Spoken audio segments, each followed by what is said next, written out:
ಸಾಗರದ ಐತಿಹಾಸಿಕ ಮಾರಿಕಾಂಬಾ ದೇವಿ ದೇವಸ್ಥಾನದಲ್ಲಿ 2ನೇ ವರ್ಷದ ವರ್ಧಂತಿ ಉತ್ಸವ ನಡೆದಿದೆ. ಈ ಉತ್ಸವದಲ್ಲಿ ನೂರಾರು ಭಕ್ತರು ಭಾಗಿಯಾಗಿದ್ದರು. ದೇವಿ ದರ್ಶನವನ್ನು ಪಡೆದರು. ಲೋಕ ಕಲ್ಯಾಣಕ್ಕಾಗಿ ಪೂಜೆಯನ್ನು ಮಾಡಲಾಯಿತು. ಮಾರಿಕಾಂಬಾ ದೇವಿ ನ್ಯಾಸ ಪ್ರತಿಷ್ಠಾನದ ಆಡಳಿತ ಮಂಡಳಿ ಅಧಿಕಾರಕ್ಕೆ ಬಂದ ಮೊದಲ ವರ್ಷದಲ್ಲಿ ನಾಗರಾಜ್ ಎಂ ಅವರ ಅಧ್ಯಕ್ಷತೆಯಲ್ಲಿ ಈ ಕಾರ್ಯಕ್ರಮ ನಡೆದಿದೆ. ಕಾರ್ಯಕ್ರಮದ ನಂತರ ಭಕ್ತರಿಗೆ ಅನ್ನದಾಸೋಹ ಆಯೋಜನೆ ಮಾಡಲಾಗಿತ್ತು.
ವರ್ಧಂತಿ ಮಹೋತ್ಸವವು ಸಾಗರದ ಸಮಸ್ತ ಜನತೆಯ ಭಕ್ತರ ನಡುವೆ ಈ ದಿನ ನಡೀತಾ ಇದೆ.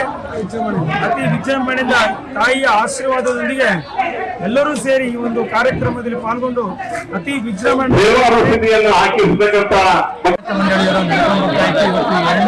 ತಾಯಿಯ ವರ್ಧಂತಿ ಉತ್ಸವ ಬಹುಶಃ ಇಡೀ ಸಾಗರದ ಮಹಾಜನತೆ ಇವತ್ತಿನ ಮಹತ್ವದ ಕಾರ್ಯಕ್ರಮಗಳು ಎಲ್ಲವೂ ಇದೆ. ಆದರೆ ಇವತ್ತು ಇಷ್ಟೊಂದು ಮಧ್ಯಾಹ್ನದ ಹೊತ್ತಿಗೆ ಸಾವಿರಾರು ಜನ ಭಕ್ತಾದಿಗಳು ಸೇರಿ ಆ ದೇವಿಗೆ ಆಶೀರ್ವಾದ ಪಡೆದ ಪ್ರಸಾದವನ್ನು ಸ್ವೀಕಾರ ಮಾಡ್ತಾರೆ.